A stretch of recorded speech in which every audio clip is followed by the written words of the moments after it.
샬롬. 오늘은 영적 전쟁에서 승리하는 진정한 부흥이라는 제목을 함께 은혜 나누고자 합니다.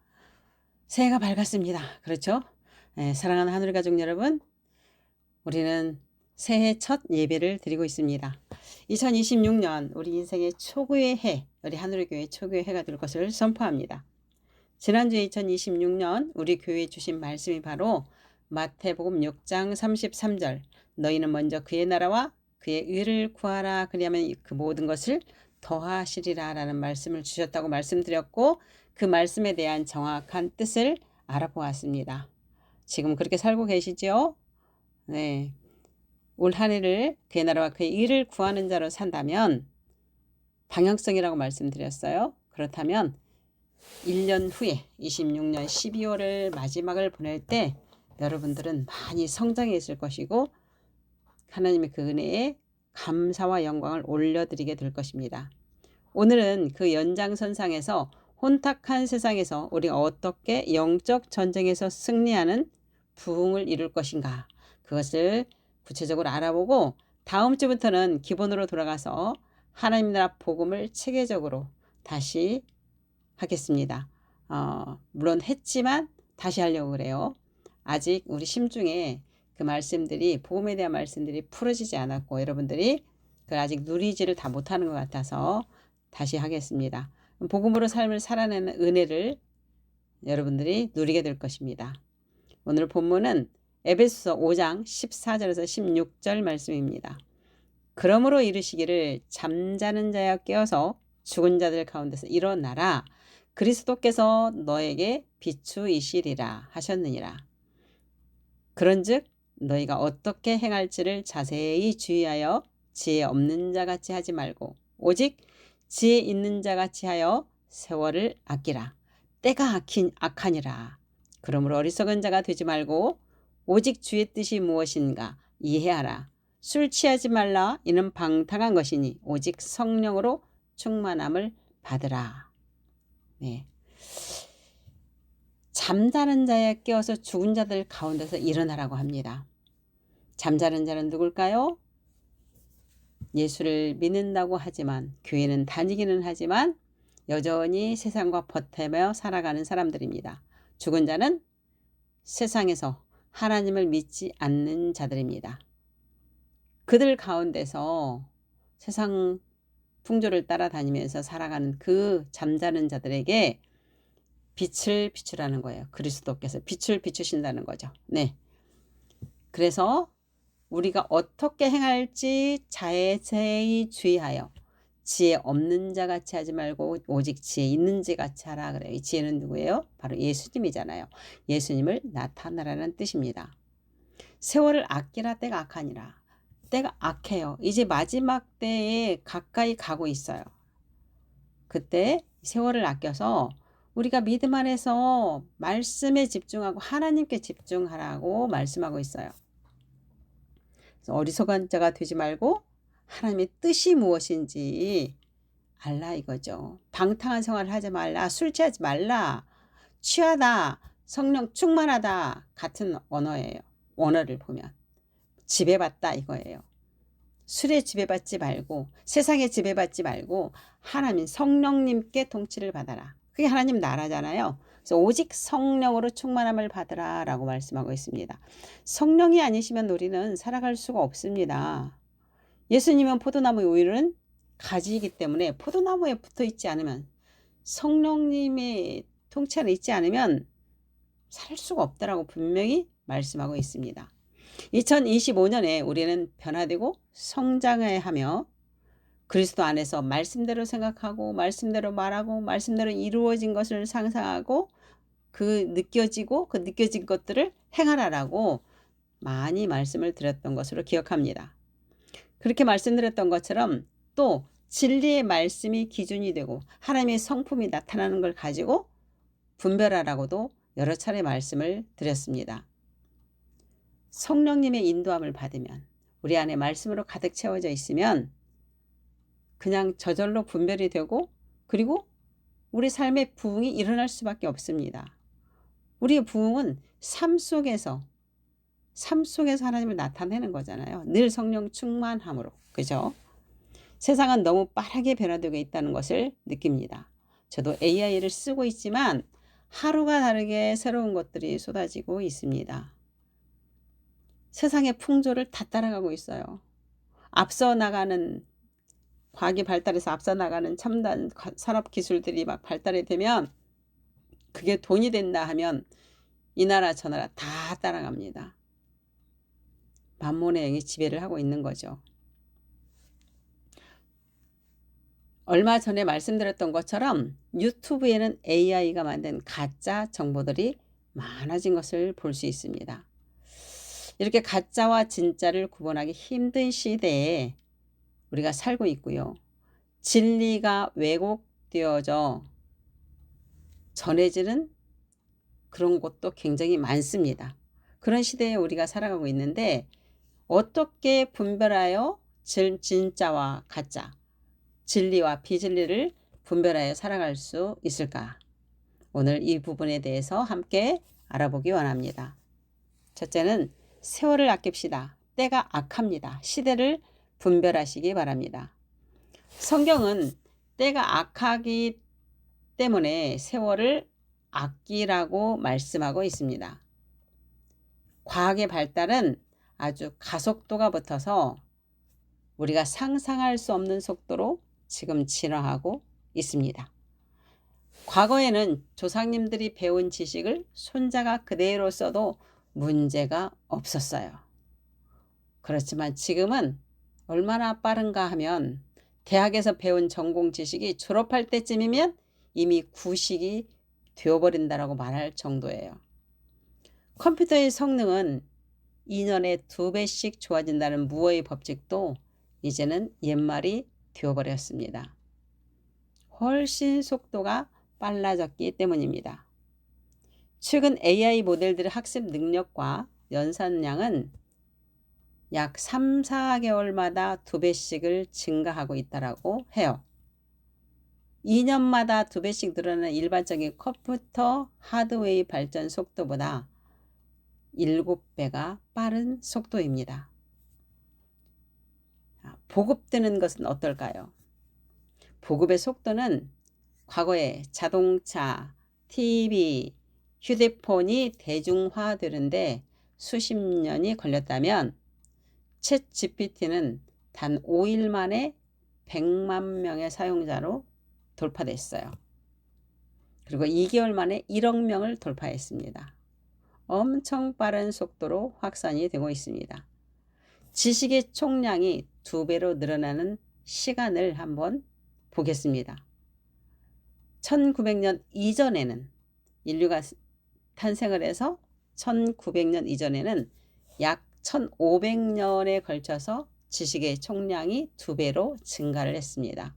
거의 변화가 없었죠. 그런데 제2차 세계대전 직후에는 약 25년 만에 지식의 총량이 2배가 증가하죠. 현재는 어떻습니까? 일반 과학은 약 1, 2년 만에 2배로 증가하는 이런 빠른 속도에 살고 있습니다. 미래에는 어떨까요? 사물 인터넷, 그 다음에 딥페이트, 그 다음에 우리 얼굴 인식 뭐 이런 것들이 굉장히 로봇 막 이렇게 발달하면서 약 12시간으로 예측을 하고 있습니다. 그러면 하루에도 4배가 증가할 수 있겠네요. 엄청난 거죠. 얼마 전에 제 사촌 동생이 수원에서 살았고 대중교통을 많이 이용하는 동생인데도 불구하고 전철을 타려고 했더니 뭐 시스템이 달라졌더래요. 그래서 그걸 하려고 하니까 순간 잘 안 돼서 물어봤다라고 사람들한테 물어봐서 했다라고 이야기를 하는 거예요. 걔가 그 동생이 휴대폰이나 이 인터넷을 잘 다루는 동생이에요. 그럼에도 불구하고 이제 60이 넘어서 60대 중반이 되다 보니까 그게 힘들었어. 이제 깜짝 놀랐어라고 이야기를 하는 걸 들었어요. 저는 대중교통을 거의 이용을 안 하니까요. 저는 지하철에 가면 어디가 어딘지 잘 모를 수도 있을 것 같아요. 우리 식당에만 가도 다 디지털로 본인들이 주문 다 하잖아요. 결제 다 하잖아요. 이런 상황에서 우리가 어떻게 살아가야 할까? 다니엘서에서는요, 이렇게 예언을 했어요. 지금 시대를. 다니엘 12장 4절을 보면, 다니엘아, 마지막 때까지 이 말을 간수하고 이 글을 봉함하라. 많은 사람이 빨리 왕래하며 지식이 더하리라. 이제 시대가 된 거잖아요. 마지막 때가 가까웠다라는 거잖아요. 세상 끝날에 그 종말의 징조 중에 하나죠. 그 하나로 사람들이 활발하게 빨리빨리 이동하고 세상의 정보와 지식이 폭발적으로 늘어난다는 거, 그것을 예언한 거예요. 예, 많은 사람이 빨리 왕래하며 지식이 더하리라 그랬어요. 예, 우리는 지금 기하급수적 성장의 구간에 서 있습니다. 이걸 그래프로 그려본다면 창조에서 계시록까지 하나님 나라가 완성되는 그 길을 지금 쭉 창조 목적을 이루기 위해서 달려가고 있는 중인데, 우리는 중간을 넘어서서 재림에 가까운 쪽으로 한참 와 있다라고 볼 수 있습니다.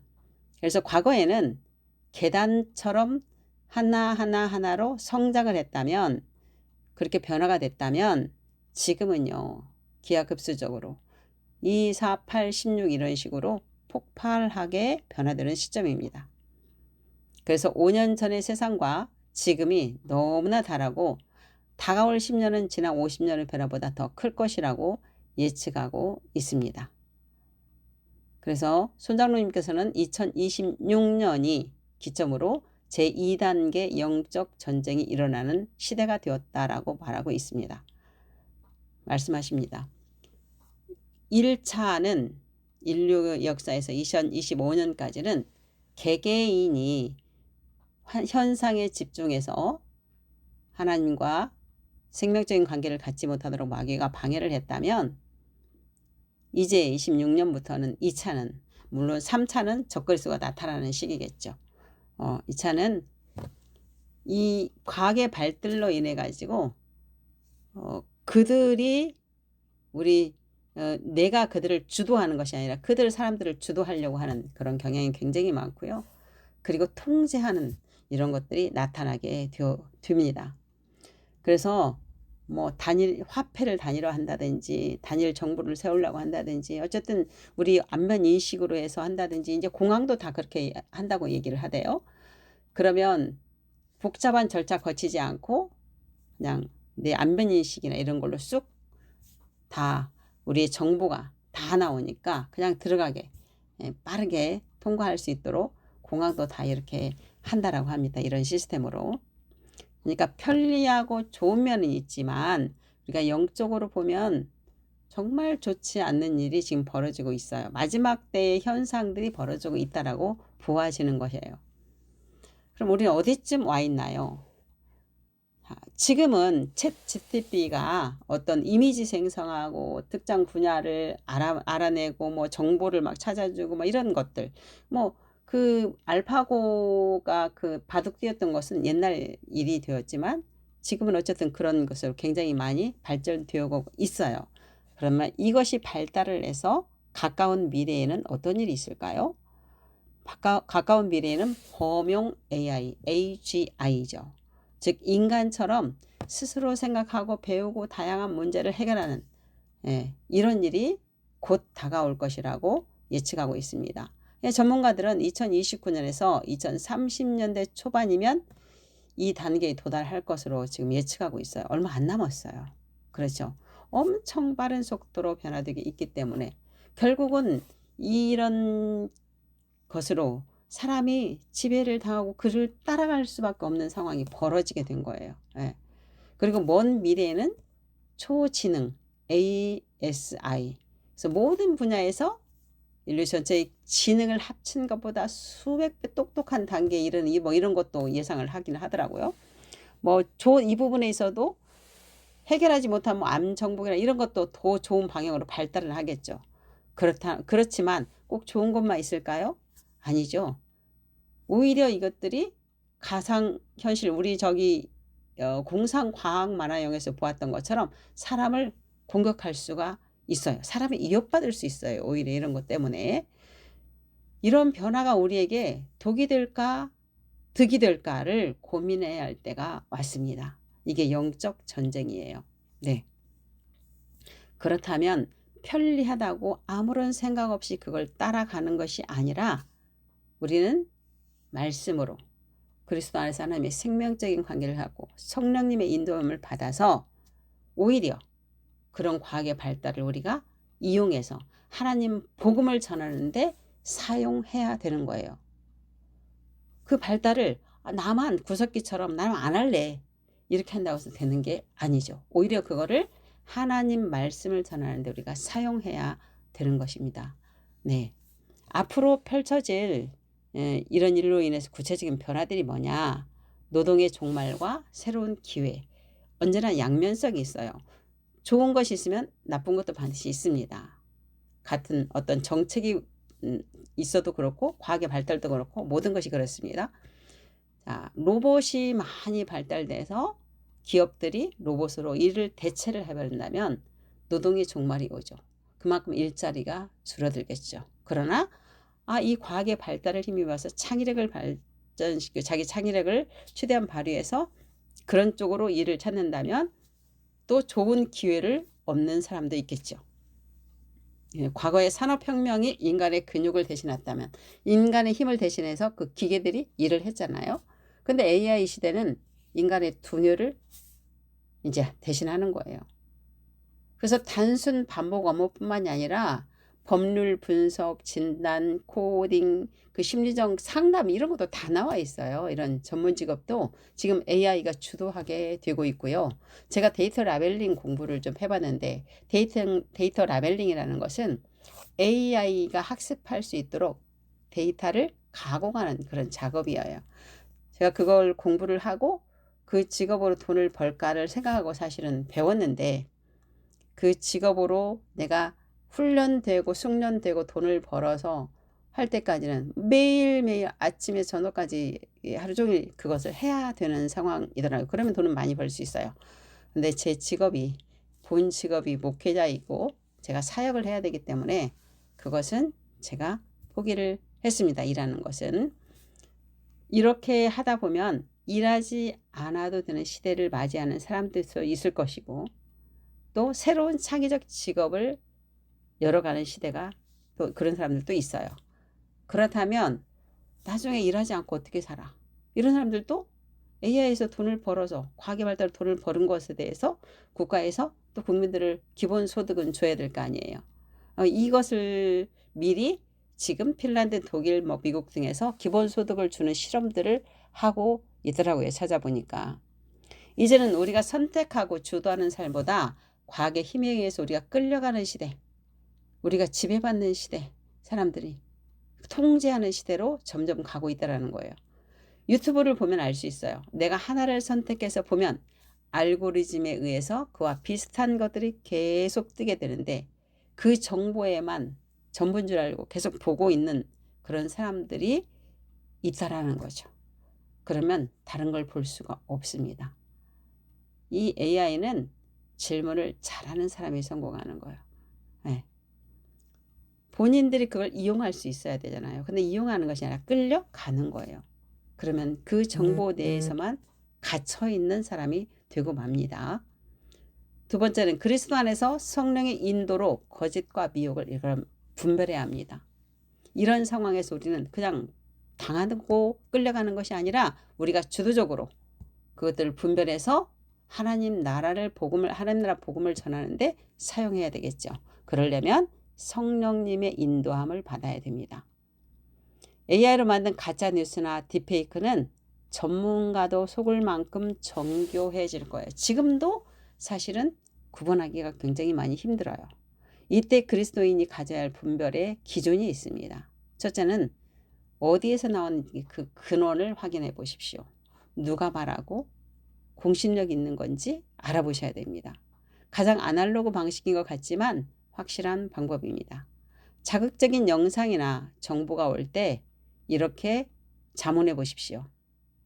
출처가 분명하고 공신력 있는 교회나 공신력 있는 기관의 공식 입장인가? 이거 한번 자문해 보십시오. 말하는 사람의 삶이 평소 성경적 열매를 맺고 있는가를 확인해 보십시오. 공신력도 없는데 요즘 유튜브에서 조회수가 많으면 돈을 벌기 때문에 이 돈에 이 속에다가는 심중에는 그 마음의 동기가 돈을 벌기 위하면서 아주 그럴듯하게 자극적으로 방송을 정말 많이 합니다. 여러분들이 이거 분별하지 못하면은요 그냥 마귀의 밥이 될 수 있습니다. 또 출처가 불분명한 유튜브 링크나 카톡을 확인 없이 공유하지 마십시오. 확인할 때는 항상 말씀이 기준이 되는지, 그리고 하나님의 성품이 나타나는지, 성령님께 인도함을 받아서 그 사람이 말하는 사람의 동기가 무엇인지 여러분들이 확인을 하시고, 좋은 것이 아니라면 절대 공유하지 마십시오. 본인도 죽으면서 다른 사람까지 죽이려고 하지 마십시오. 두 번째는 열매를 확인하셔야 합니다. 그 열매는 어떻게 확인하느냐? 그 정보를 들을 때 내 마음의 감정이 어떤 감정을 일으키는가?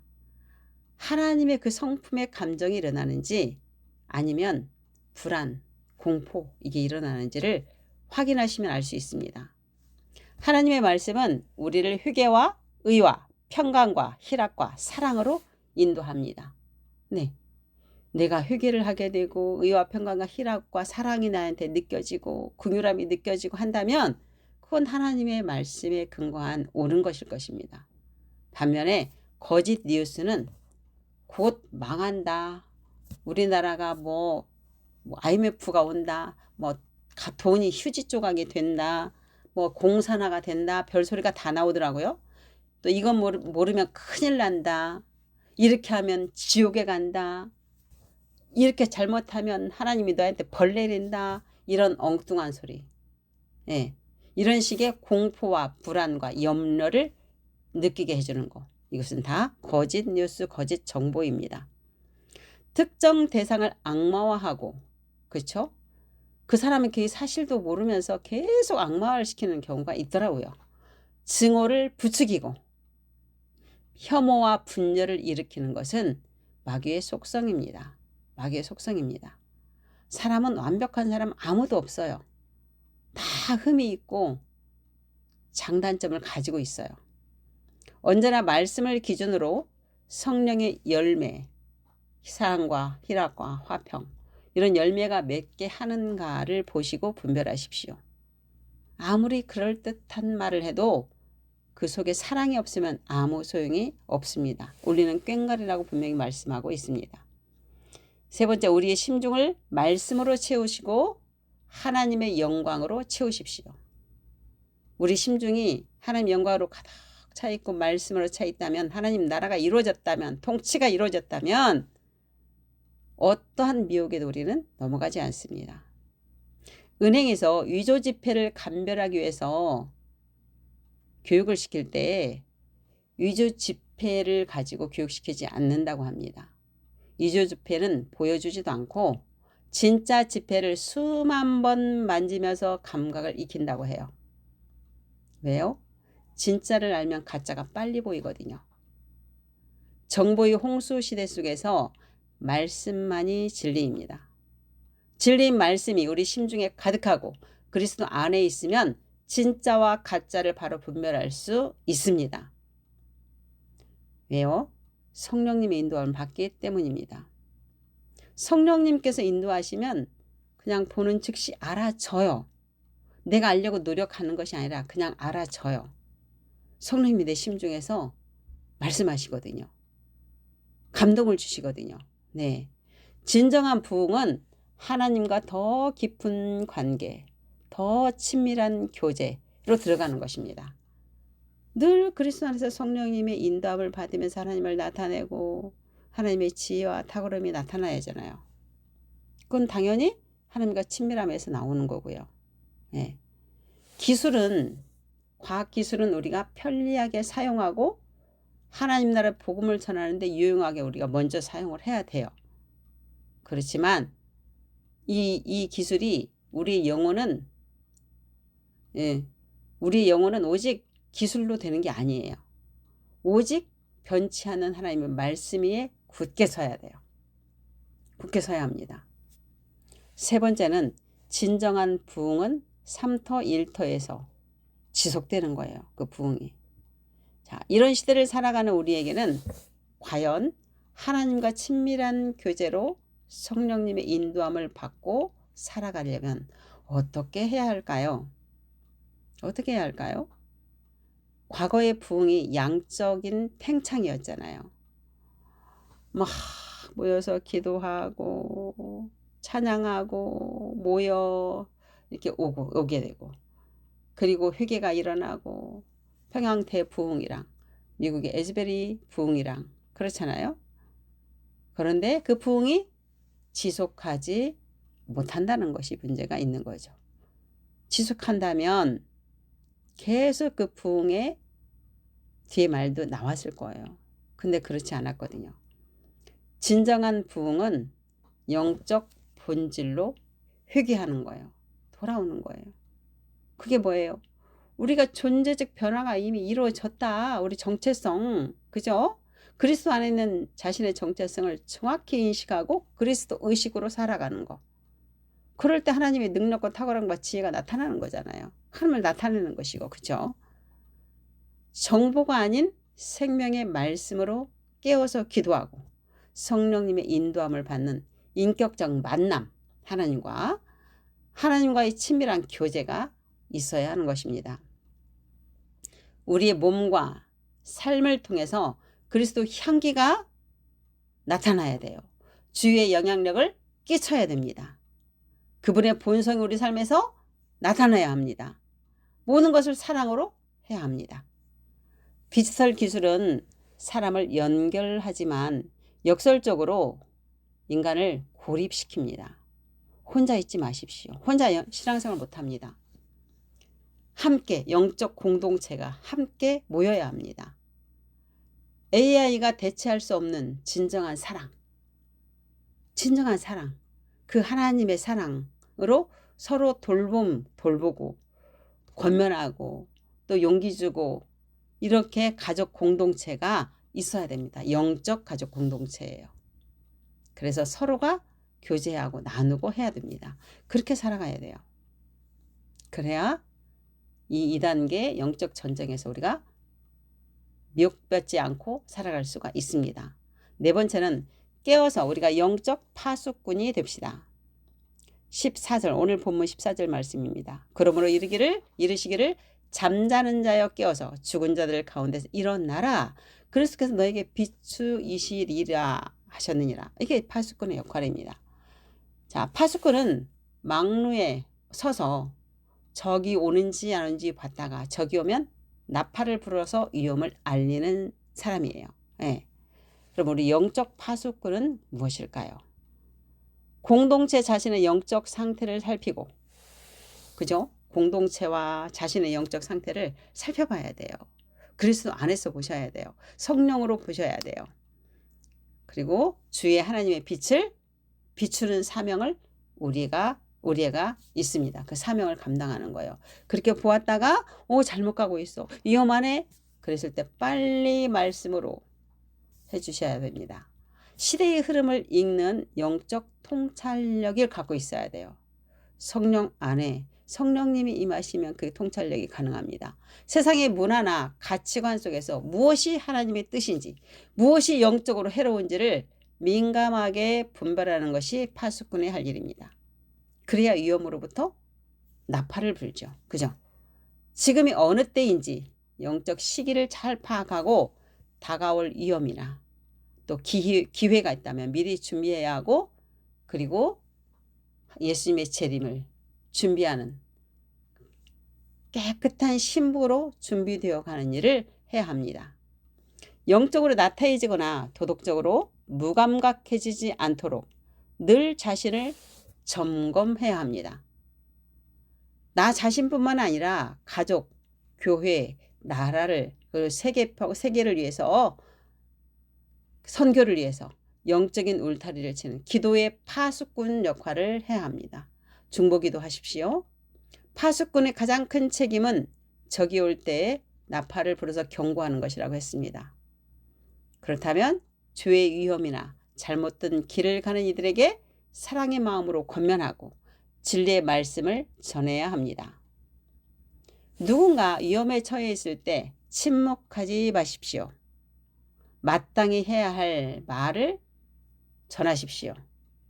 도덕적 영적 책임감이 우리에게 있습니다. 그게 사랑의 빚진 자입니다. 사도 바울처럼 먼저 복음을 받고 먼저 복음으로 살아본 자는 하나님의 사랑으로 인류에게 사랑의 빚진 자입니다. 그들에게 전해야 할 책무가 있는 것입니다. 개인의 신앙뿐 아니라 공동체의 평화를 위해서요. 외부의 공격, 유혹이나 갈등, 거짓 가르침 이런 공격으로부터 지켜내는 것입니다. 우리의 자녀나 연약한 이들이 영적으로 실족하지 않도록 돌보는 가이드 역할을 하는 것입니다. 영적 파수꾼이 되자는 것은 죽은 자들 안에 잠자는 자들을 깨워서 그리스도의 빛을 비추는 것입니다. 여러분 안에 그 하나님의 빛, 생명을 그들에게 비춰주는 것입니다. 하나님의 관점으로 세상을 바라보고 하나님의 시선으로 사람들을 바라보고 말씀을 통해서 세상과 사람들을 바라보는 것. 그리고 기도로 영적 경계를 늦추지 않고 늘 주님과 교제하고 위험에 처한 이들에게 진리 말씀을 전하며 그 소중한 영혼들을 지켜내는 일이 바로 영적 파수꾼이 해야 할 일입니다. 로마서 12장 2절에 너희는 이 세대를 본받지 말고 오직 마음을 새롭게 함으로 변화를 받아 하나님이 선하시고 기뻐하시고 온전한 뜻이 무엇인지 분별하도록 하라 그랬습니다. 이 세대를 본받지 말고 했어요. 아우 목사님 지금 시대가 어디에 가는데 그런 소리 하세요. 아닙니다. 시대를 따라가면 생각 없이 따라가게 되면 우리는 마귀의 밥이 됩니다. 그러나 깨어서 기도하면서 성령의 인도함을 받아서 오히려 시대의 흐름을 우리가 이용한다면 말씀을 전하고 복음을 전하는 데 이용한다면 우리는 하나님을 충분히 전하고 하나님을 나타내며 살 수 있습니다. 지금 전 세계가 AI 강국을 만들기 위해서 우리나라도 거기에 참여했습니다. 이건 시대의 흐름이 어쩔 수 없지 라고 말할 수 있습니다. 맞습니다. 그걸 우리가 거스를 수는 없습니다. 마지막 때에 있을 일들이기 때문에 하나님이 허용하신 것입니다. 그렇다면 그거를 그냥 생각 없이 따라가지 마십시오. 따라가지 마십시오. 이런 정책들이 각 나라에 다 이루어지는 것은 그들은 이게 하나님의 섭리에 의해서 간다라고 생각을 못할 것입니다. 그러나 하나님이 그렇게 마지막 때에 있었을 말씀들이 그대로 지금 이루어지고 있는 것을 볼 수 있습니다. 이 세대를 본받지 말아야 합니다. 남들이 다 가는 길이라 할지라도 말씀과 맞지 않으면 안 돼, 노라고 말할 수 있어야 합니다. 사랑하는 하늘의 가족 여러분, 영적 전쟁에서 진정으로 승리하는 부흥은 말씀으로 살아가는 것입니다. 그리스도 안에서 성령의 인도함을 받는 삶입니다. 세상에서 하나님을 나타내는 삶입니다. 우리의 1터 3터에서 예수 그리스도처럼 살아가는 것입니다. 우리가 이런 삶으로 세상 사람들에게 그리스도가 살아계심을 보여주는 것이 영적 전쟁을 하기 전에 미리 예방하는 것입니다. 여러분들 이미 내가 영적으로 공격을 받고 다운이 되고 나서는 다시 그 영적 싸움을 통해서 막 일어나려면 너무너무 힘든 과정을 겪습니다. 그러나 늘 예방의학처럼 미리 그리스도 안에서 말씀으로 내 심중을 채우고 성령의 임재로 내 심중을 채워서 내가 그리스도 안에서 성령의 인도함을 받는 삶을 사는 것이 바로 예방하는 것입니다. 영적 전쟁을 예방하는 거예요. 그러면 내가 비치고 내 안에 말씀이 가득하고 성령과 함께 있는데 어디 나를 공격할 수 있겠습니까? 그런 사람은 공격을 받지 않습니다. 네, 오늘 말씀을 통해서 진정한 부흥을 이루어 영적 전쟁을 예방함으로 세상이 어떻게 돌아가든 누가 나를 공격하든 그것과 상관없이 그리스도 안에서 의와 평강과 희락으로 승리하는 우리 모두가 되기를 축복합니다. 아멘.